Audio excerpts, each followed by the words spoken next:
think Team HOK, if anything, this is kind of the setting the stone.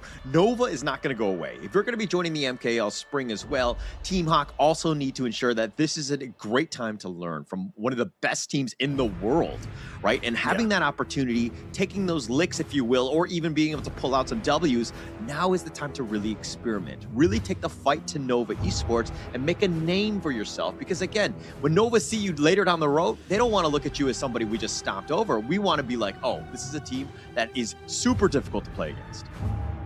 Actually, you know what? If I'm Team HAQ, I want people to underestimate me, right? I want you to prepare less. I want you to think that we're not a threat, and then we can get the sucker punch in. And right now, based on the drafts, Team HAQ, they're trying to make this as unorthodox as possible, right? Once you see the Dolia pick, you know there is going to be a Yangqian combination, or maybe even a Nerza combination here. But Team HAQ, they completely take that out. So there's no Dolia, no Diadia. Nova, on the other hand, no Dharma and Jija. So this is going to be a different start. Team HAQ go with the Zhang Fei, the Beast. Yeah, one of the best heroes in the KIS 4 thus far. It's been so good.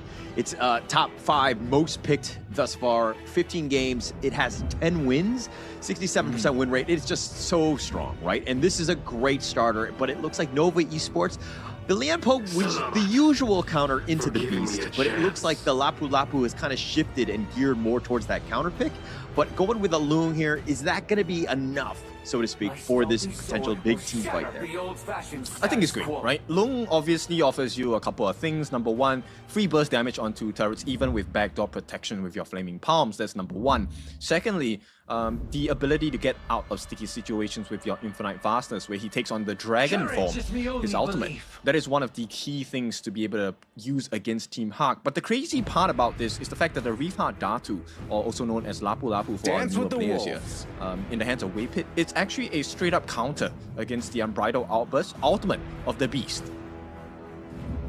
Yeah, it definitely counters it. It does a great job here, but it looks like the Chano, this is going to be a known pick for a counter in the sense of like it deals well with Lung. I mean, it's, you know, it has some range, it has some mobility, it adds quite a bit. But the Lung, this has been the hero of the group stage here at the KIS. Number 1 picked. It actually is only, I mean, with 17 games, it's lost 10 times.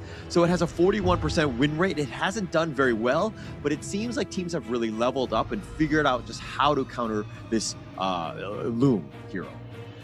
Yeah, because end of the day, Lung is not exactly the biggest AoE wave clear hero, right? He's a single target burst. Auto attacks, yes, you get one more hit onto another target itself. But that's where, you know, this channel matchup is pretty much in favor for Team HAQ, right? Because with the Souls of the Wolves, when you drop those traps, the Lupine traps down, you summon the Wolves in. So it never becomes easy for Lung. You have to kind of aim your auto attacks onto your appropriate targets, which takes away attention as a player. Yeah, it's just a little bit more of the micro game play, right? Making things a little bit more difficult for the enemy team to really snipe you out. So those wolves can be a problem, like, as you rightly addressed here.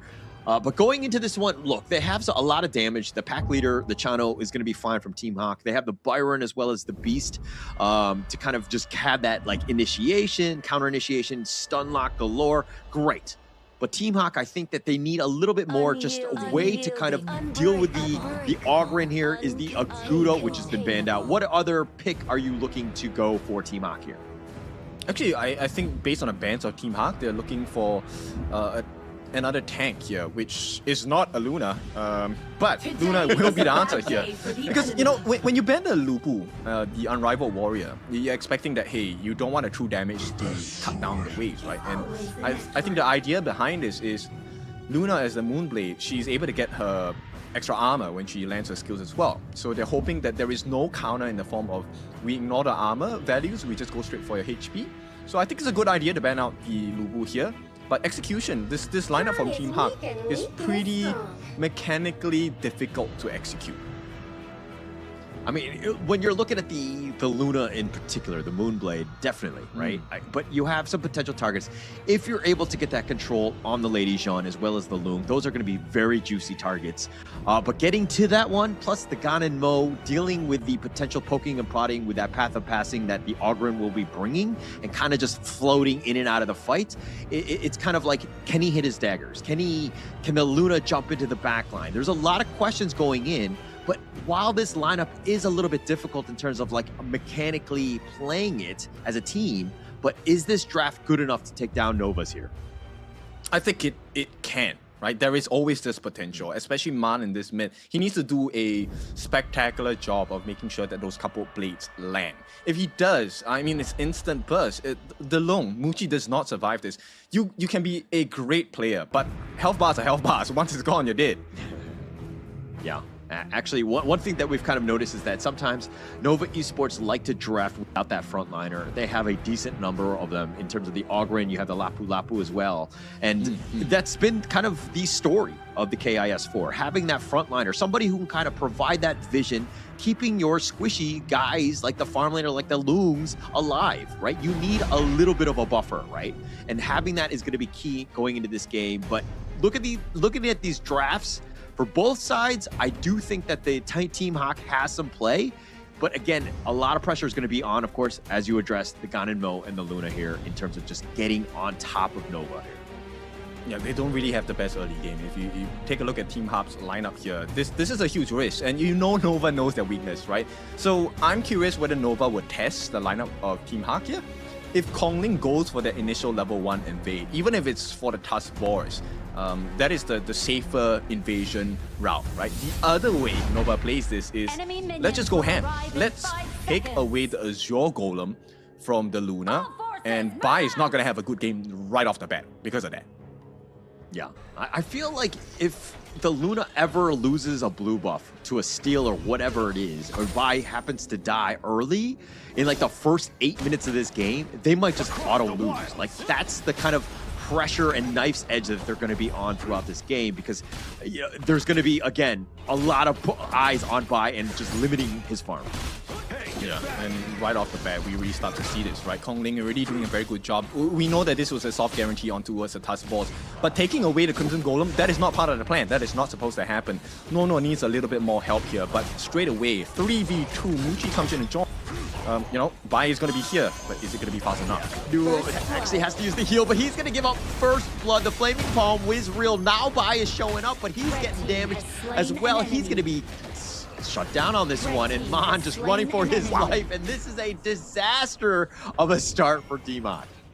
A dream start, though, for the side of Nova. Exactly what they needed to get the huge advantage at this game. We are about a minute in, and this is already a 1,000 goalie going for the side of Nova here. And here's the beautiful part for the side of Kongling. He gets the Crimson buff, he gets the Azure buff, and Bai now has no buffs to work with. Nothing at all, and this is going to be tough for Bai to get anything going, right? Starting from behind, not where you want to be. I mean, it's a 1.5k net worth lead already in favor of Nova. I kind of feel like Team HAQ, I mean, they spotted it out. If anything, you give up on it, or you send the house to protect your jungle. But Bai getting gone on the flash out for it, but he's not able to get that final shot. Xuan lets Bai live just with a sliver of life.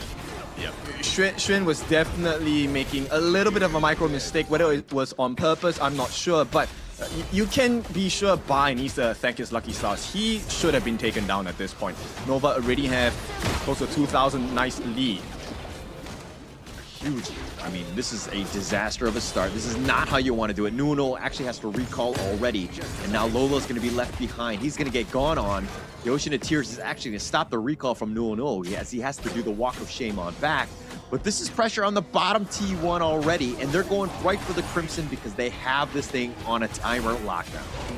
Yes, and this is exactly what you need to do, right? Take a look at what Nova is doing. When you get the timings of the buff, make sure you send your troops down, you send your members down. Not only do you get the potential for the steal, look at the waves, right? In the middle lane, you don't miss out. In fact, you get free damage on the T1 at the bottom as well. I like this rotation by Nova. This is something like, you know, all viewers should be able to take a look at and really learn from this. Yeah, a little bit of a mistake, even in that mid lane there. Man, I feel like he should be just like pushing the waves as much as possible, forcing somebody to show up mid. Konglin actually, because of the fact that he like froze the lane, he was actually able to just go into the mid lane and just free farm what was left. Had it been onto the tower, he might have missed out on some of those creeps, and a little bit of a misplay, I would say, by Team HAQ to start things off already. Well, we already said, right? This is tuition for the side of Team HAQ. This is a learning lesson.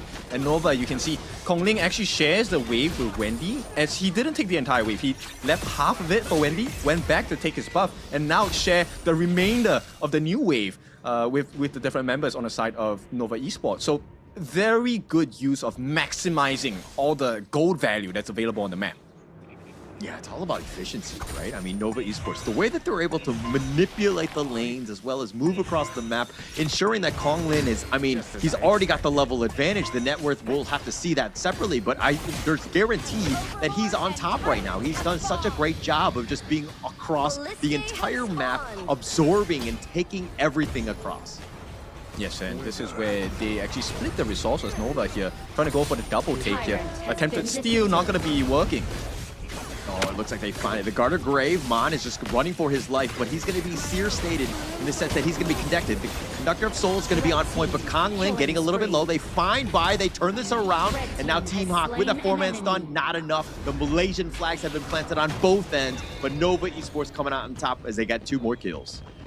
Completely steady from the side of Team Nova here. They didn't even have to expend the Muji ultimate for the Dragon form, which means they get free access into the T1 because after 4 minutes, you don't get that protection and that extra shield anymore. So Nova guarantee T1 in the mid. They extend their lead. This is now close to 3,000 in gold. And take a look at what Muji has on his plate. This is going to be a free wave at the top side, assisted by Xuan as well. Now, this pulls Team HAQ all across the map. They are going to lose 1 more T1 at the bottom side here. I mean, they're losing it. You have to give up something, right? And it looks like right now they're giving up that bottom lane. It's going to go down easily to minions. And they also have 2 members of Nova, Wendy and Waypit, are just waiting in the wings for that bottom T2. It's great because of the fact that they're providing that vision. Waypit is scouting it out. Wendy knows that he's incredibly safe because he has Waypit up there, right? And so this is a huge moment where they're able to kind of push basically untouched right there and makes it very difficult, again, for Team HAQ to make some sort of ambush. Exactly. And if you take a look at the gold value on the side of Waypit, why am I, talking about Waypit? Because as a roamer, his farm is close to the rest of the side of Team HAQ, which means they can't take him down. Actually, I was going to be like, hey, why are you talking about Waypit? Nobody cares about roamers. Roam lines don't matter, but all jokes aside, I'm a role player myself. But Waypit definitely doing his greatest in the sense that he's got a 600 gold lead in terms of the lane matchup against Nuono, and he's just provided so much. The vision score is going to be on point. Plus, he's able to kind of, if anyone were to potentially jump, he's actually got that counter initiation. It's going to be tough here for Team HAQ. Red team It definitely is, right? Because Waypit's able to stand in the front. This gives him more space to roam around the map and really get information for the team without having to risk giving his life. And this is where Nova truly benefits because you really get the setup perfectly. Wendy already throwing his Destructive Deluge as a deterrent on that defense. And straight away, 6.5 minutes, Team HAQ have to defend against a potential T3 take. Not ideal at all. Yeah, not ideal. If you're kind of like, okay, Team HAQ, what do we need to do better, right? Be like, okay, you need to be not defending your T3s at the 6-minute and 30-second mark. I think that should be a marker that, Team HAQ, as well as any team that plays Nova Esports, should have, because the amount of pressure that they provide. Nova Esports, again, look at this map control. There is no farm, no space for Team HAQ. Yeah, absolutely no space at all. T3 at the bottom here, under pressure. And all they need is a big setup from the side of Waypit or even Xuan. Yeah, it looks like they want to go for this one. It looked like John just barely able to just limp away. No, he's going to be picked off. Lola had already been killed as well. As they dive in deep, they just go ham because they understand they have a huge advantage. Bai has been killed as well. They turn their attention now to the bottom T3. Yep, there's nothing left to defend at this point. This is going to be Mon taken out. Huge for the side of Nova. Yeah, absolutely huge. The Infinite Fastness just for good looks at this point, but more importantly, they're going to take the Crystal. Nova Esports just buckle down, and they say, hey, we're going to end this game sub 8 minutes. Let's do this quickly. All right, this is lesson number 1 for the side of Team HAQ. Nova, once again, still maintaining that level of strength. And we talked about this right before the game started, right? This initial invade by Nova, how much damage is it going to do? And to be honest, that was not the amount of damage I was expecting. I expected, Konglin to just take the tusk boards and get out, but they saw something more, and that's why they're the pros. Yeah, absolutely pros on this one. I mean, it started even from minute 0, right? Right when they were invading, Nova Esports were able to do exactly what they wanted. I mean, they had the best start that you could potentially think about, especially when you're like, hey, we're looking to invade, but to take, get kills as well as the Crimson, all of that, it was just so tough for Team HAQ to even come back in this one. And that's crazy, right? Because normally when we talk about, oh, you're losing a Crimson, it's bad at the start of the game, but then they lost the Azure as well, and you have a Moonblade, it's a Luna. You need that mana regeneration, you need the CDR, cooldown reduction. And yeah, I don't think this is his fault per se, they just had no options. Everyone was shut down from the start of the game. Okay, if it's not Bai's fault, whose fault would you think it was? I would think it's... I think it's your fault, because... Okay, you know me too well. Yes, it probably was my fault in the end, somehow. But, I mean, I think that this is a great game for Nova Esports. This is exactly what they wanted, right? They understood that they can be very confident and be able to just completely dominate, as you see. Xuan leading that Nova to secure game 1, but to be honest, it kind of felt like everyone from Nova Esports were there to ensure that they got that win. I think it's important, right? Nova is showing you exactly how you take an advantage. Not just hold it, but how to build upon it, right? Because normally we take a look at a case where, okay, you get that Crimson buff. What's next? The ideal movement is, okay, the next time it comes up after 80 seconds, I'm going to take it again. But Nova did one up that kind of play. They said, okay, I'm going to take the Crimson, but I'm going to add on more. I'm going to take T1s. I'm going to take your Azure buff as well. And this shows you how to snowball that growth. And look, Kongling, 6-0-3. Everyone knew that he was that major win condition as well.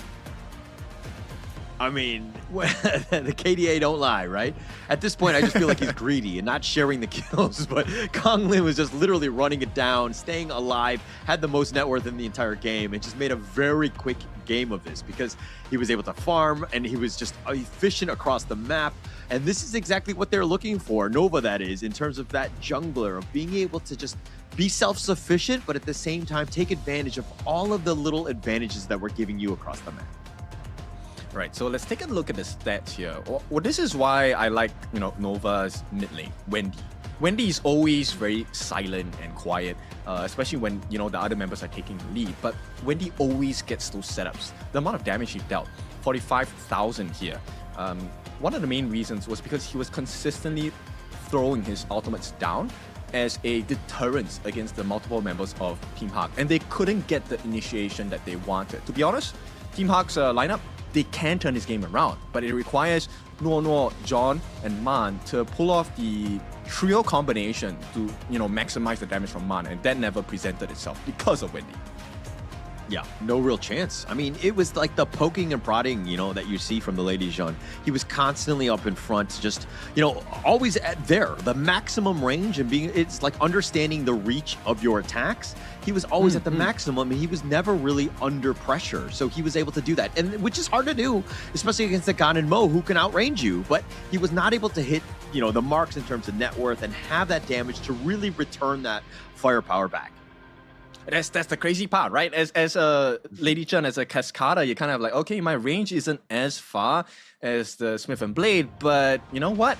I'm gonna have my other team members create that distraction. And Xuan is this guy that I'm talking about, Martial Genius. We were talking about that last fight between Team HAQ and Nova, right? They just needed a initiation coming from either Xuan or their Waypit Lapu Lapu, and both of them did it anyway.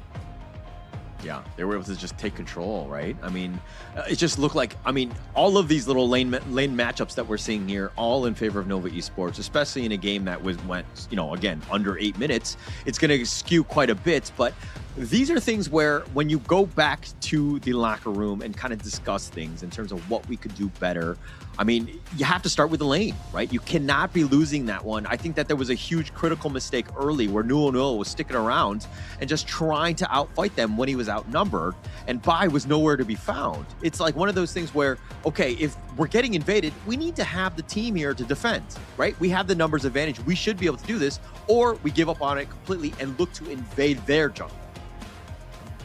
Fully agree. I think this is one of the core lessons we have seen the professionals teach us in all of the different gameplays, right? What is the answer? And there never really is just one. There are multiple ways to go about it. And Nova is showing you and showing Team HAQ what are the potential options, right? And I like the fact that you mentioned it. Why fight there if you know that you can't fight the early game? Go for the trade.